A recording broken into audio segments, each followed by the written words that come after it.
Hey friends, Joey Resendez here. You'll see a bunch of saxophones behind me. It's been suggested that I do kind of like a tour of my saxophone arsenal that I have here. I'm going to take you through my horns, my current lineup of horns, and I'm also going to tell you about previous horns that I've owned in the past and kind of how I got here. So, and I'm going to be talking about some brands. You'll see I own a lot of Yamaha saxophones. I love Yamaha saxophones. I love Selmer saxophones. So just don't think that I'm like, preferring one or endorsing one brand or another or anything like that, because that's not the case. So let me let's get started. Let's do alto saxophone first. Okay, so my very first alto saxophone was my beginner saxophone that I got in 1991. It was a Yamaha 23, which they discontinued about 5 or 6 years ago when the YES 26 hit the market. So I played on that 23 for 2 years, and then one of my friends had a Yamaha 52. He started the same time as I did, and back then you could rent the 52 as well. It was kind of a step up model, had a high sharp key. It didn't have that two-tone lacquer with the keys and the bell and body being, two different tones. It was all kind of one solid color. Looked really nice. I really loved it. I loved that high of sharp key. My parents bought that horn because my friend quit. And then I played on that until I was I think it was a senior or junior in high school. Senior in high school, where my parents bought me my first professional alto saxophone. That was my first Yamaha custom. There was no EX back then. This was about 1997, 1998. This is the Yamaha custom saxophone, YS 875 custom. So I played that all through my undergraduate degree. I went to a Selmer Series 3 saxophone that was it was a brushed gold finish. A little bit different than the matte lacquer that you can buy today. This thing was completely brushed. The keys, body, everything.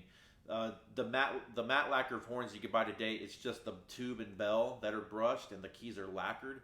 But this Summer Series 3 that I had was all brushed gold. It was one tone, no engraving. It was a pretty slick looking horn.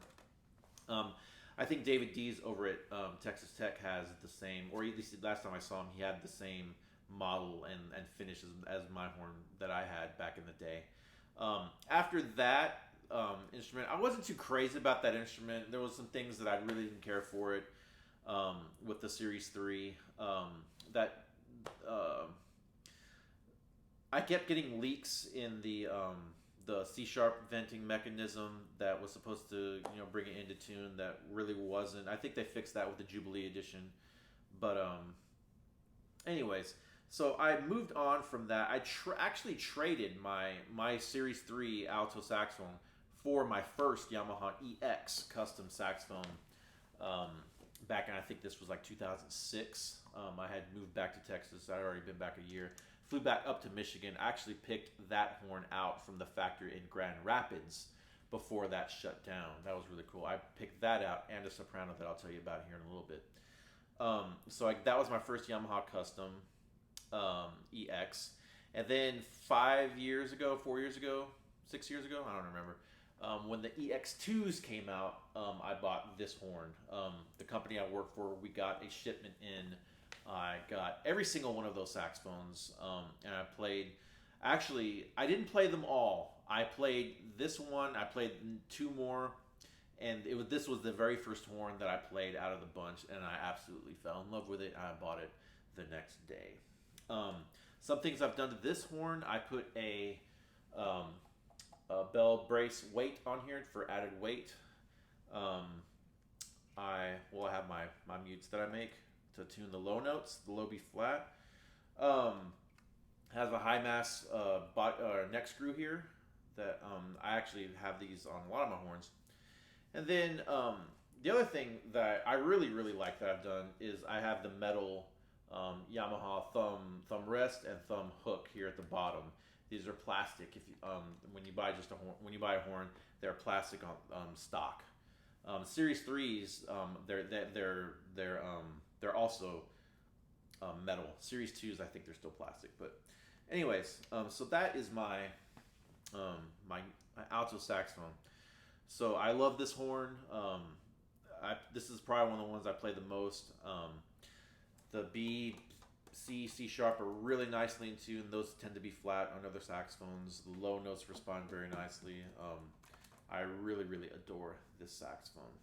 So let's go on over to let's go to the Barry sax.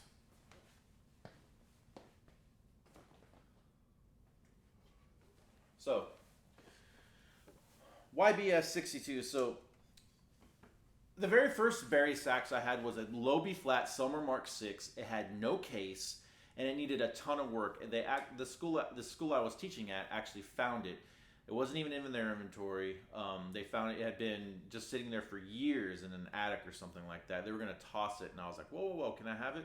And they actually gave it to me. I'm not going to say the school, but they gave it to me. And so I fixed that horn up. I played it at my cousin's wedding. I played, I just had my fun with it. And then I moved on to another kind of beat up Yamaha 62, kind of like the one I have here. It was a little beat up. I wouldn't say beat up. It just had it was well loved and well used. That I picked up from a guy over in Richardson. Went to his house, bought that one. Then I decided to I actually traded that saxophone for a Sopranino saxophone, and I'll tell you about that in a little bit. So then I was without a Barry for a couple years until I just bit the bullet and I got this guy. This thing is absolutely, out of all the saxophones I have, in the best shape. There's not a mark on it. It basically, I haven't really played it much out of my house, and this thing is just in absolutely gorgeous condition. The only thing I have done to it is I put a wood, grenadilla wood palm key riser on the high D key because I have big hands, and I wanted a little bit, I wanted that to fit my hand a little bit better, but other than that, it's 100% like new, and I really, really love this horn. This is Yamaha's top of the line model as of right now that's released. The custom Barrys I think are going to be shipping in next few weeks. So we'll see what happens. I would love to. I played one of those custom Barrys at the NASA conference back in March, and it was pretty sweet. So we'll see if I can swing that. Anyway, so that's the Barry sax. Let's go on to let's go to tenor. Tenor saxophone. So my very first tenor saxophone was a Selmer Series 3 that my parents got for me while I was going to college. This was probably about 20 years ago. I was probably like a junior in college. I got a Series 3. And to be honest with you, it wasn't that great of a horn. It had some issues, response issues down below, or at least I thought. Then it just turned out that I wasn't a very good tenor saxophone player, but I really had to learn how to play it. And so I excuse me, I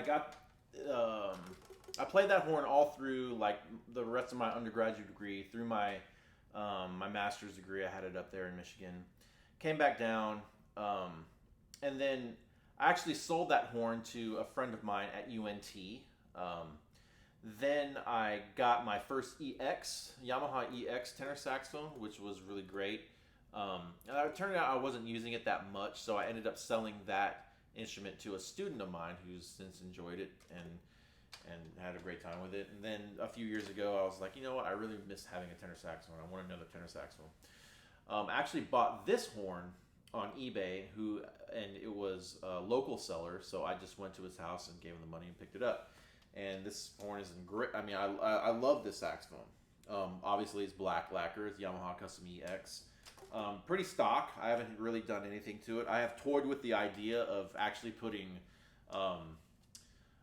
black brew pads on this thing and murder it out, and it just look even that much more awesome. But it's kind of low on my priority list right now. And so that's my tenor saxophone.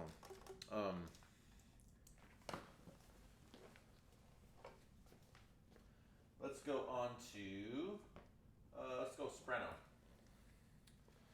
Soprano saxophone. So, my very first soprano saxophone was a Selmer Series 3 that my parents bought me brand new when I was in college, and it had that infamous low F, low E gurgle that is still kind of prevalent, at least to me, on a lot of the Selmer Series 3s that I've played, throughout the last, 20 years or so. The Selmer Series 3 has been out since about, like 1993, 1994. And that was like kind of one of the first horns commercially, that you can get with the high G key. I'm not going to say the first, but because we all know there was horns back in the 20s you can get with a high G key, but nothing that was really widely available with the high G key. So that was really cool about that horn. So I played that Series 3 up until I actually got the when I got my Alto, I picked it out at the Grand Rapids Yamaha factory. And granted, they didn't make those horns there. They only the student models were kind of assembled there at the Grand Rapids factory. They just kind of had those at the factory, the pro models. So I picked out my first EX Yamaha Custom EX Soprano Saxophone and my first EX Alto Saxophone the same day at the Grand Rapids factory. I picked two horns out there. That was a really great day. Except Michigan lost to Ohio State later that night. We won't talk about that. I played that horn for a good number of years. But when the model with the EX came out with the high G key, I had to have that. So I got this horn, Yamaha Custom EX with the high G. And then a few years after that, I decided I had to have a low A installed on the horn. So I shipped it off to Germany, got the bell cut off, got this new bell installed with a new cup, with another cup here, with the low A key, and it just works kind of like a Barry. I made a whole video about how all that works, so check that out if you're unfamiliar. I put 3 grenadilla wood key risers on the palm keys here to fit my hand a little bit better. And other than that, that's pretty much it. I can say without a doubt, of all my saxophones, this will be the one that I will never, ever, ever, ever sell. Something really bad would have to happen for me to sell this horn, so this one's going to stay with me forever. Not to say I'm never going to get another soprano saxophone, but because I'm sure something better will eventually come along. That's just the way instruments, that's just where we are today. Everything's getting better and better, but this particular instrument I'm never gonna to get rid of. This is gonna stay with me forever. Okay. So, let's go on over to this is right here. We'll go to the Sopranino Saxophone. Okay. So this is kind of funny. I had wanted a Sopranino for a long time, and I decided that I need to have a Sopranino in my life. So what my first Sopranino was, I bought an eBay Sopranino that was a Chinese model, very, very similar to this, that I played around with and I just had a good time with, and I sold that one to a friend. And then I had the opportunity to get a Selmer Paris Series 2 Sopranino. I actually traded my first Yamaha 62 Barry for that horn and some money. So my friend gave me his Series 2 Sopranino plus some money, and I gave him my first baritone saxophone. And so I had that Selmer for a while. And then I came across a great deal on eBay. I actually bought another Selmer Series 2 Sopranino. So I owned two Selmer Series 2 Sopraninos at the same time, which was kind of insane when you look to see how much those instruments go for new. Well over five figures. Going into, $10, $11, $12,000 new. And it was really cool because I actually got to, play those instruments back to back and kind of see how the tendencies were on those instruments. I eventually came to the realization that, like, I had played, other, not so expensive Sopranino saxophones, and the Selmer just wasn't that much better. It wasn't really knocking my socks off. The Selmer copies were every bit as good as the Selmers themselves. And so I was like, well, if I'm gonna get just a Selmer copy, I don't need the Selmers. I can just use that money, somewhere else in my life. So I sold both of those instruments, both of those Selmers. I actually sold one of them back to the guy who I bought it from because he missed it. And I sold the other Selmer to a friend. And so then I bought a P Marriott Sopranino to try out. Wasn't that great. I went out to Granbury. I drove like an hour and a half to try out this Rampone at Katsani that I heard so great things about. Broke my heart. That instrument was not very good at all. I ended up not buying that. So then I came across this. This is an Alora Sopranino saxophone. Now, if you've never heard of an Alora, I don't blame you. It's a Chinese brand that's distributed by Guitar Center, and this is basically the same instrument as the P Marriott, as the Kessler instrument. It's basically the same instrument. When I got this one, it played just a little bit better than the other clones that I had of this. And so I could play higher a little bit easier. And then what really kind of made the horn a lot better was I actually had the octave pip replaced on this one with, I can't remember if he made it bigger or smaller pip. My repairman replaced the pip on this one. That just made the instrument so much better. The worst note on this horn is easily the B with the octave key. It's extremely sharp. It was on every single other Sopranino I had, both Selmers, this horn, and all the others. It's not so pronounced on this horn. It's a little bit better. You're gonna think I'm crazy. This horn to me was less than $1,000, and honestly, it outplayed all the other Sopraninos that I had. So, horns that cost 10, 11, 12 times what this one cost. And I just couldn't justify having such an expensive instrument that wasn't really that great. So this is my Alora Sopranino saxophone. So it's kind of like a red brass, if you could tell. It has some copper to the content there. It's a little bit, has a different tinge. I don't know if you can see that on camera, but the body's a little bit different color than the keys themselves. I am gonna have this horn. It's not very comfortable to play. The palm keys are really, really close to the instrument, and I have pretty big hands, so it's not that comfortable. I'm gonna have some key risers put on this instrument, and also I don't like. Even though this instrument is minuscule, I still like having a neck strap to kind of hold it. I'm working on some other solutions to that. I have a device that we can actually rest it against your chest and just make it a lot more comfortable. So that's my Sopranino saxophone. Anyway, and of course the last saxophone over here is my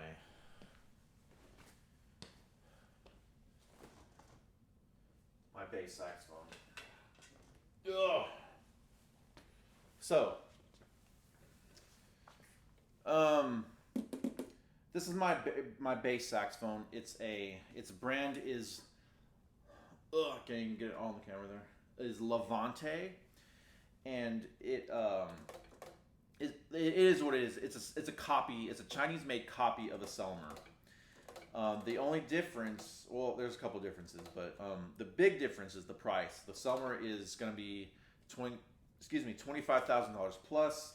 This one was, to me, was a lot less. I got a little bit of a discount because the company I works for sells these, and I get a little bit of discount on the prices. So I actually got this as a graduation present when I graduated with my doctorate last year.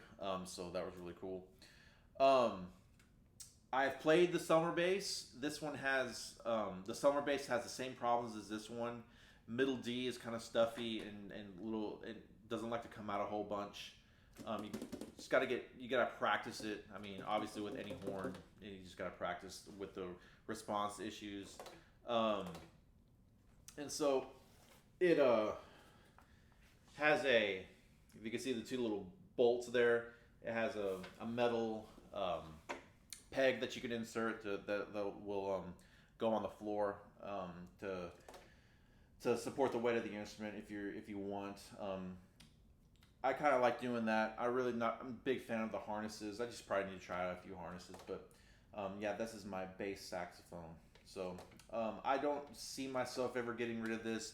The only time I would probably ever get rid of this is if I win the lottery and then I could buy, probably like an Eppelsheim bass saxophone or something. So, so that's these are the instruments that I kind of, are my everyday instruments, even though, I mean, I don't play all these instruments every day. So, instruments I would love to have. I mean, I would love to have a contrabass saxophone. I think that would be really sweet.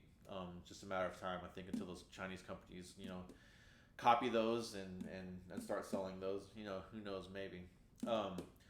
Some other saxophones I would love to try. I would love to try some of those solid silver Yamaha Alto saxophones. I think those would be pretty sweet. I have a couple little bucket list saxophones that I would love to get. So, but like I said, the only saxophone back here that I think I will, go to the grave with will be the soprano with the low A. That's never going to leave me. But these are my babies. These are my saxophones, and these are the saxophones I get to play for you guys. So, anyway, so if you have any questions, ask away in the comments. And thank you for watching. I know this video is running a little bit long, but y'all have a great day, and stick with me, and I'll see you guys later. Bye bye.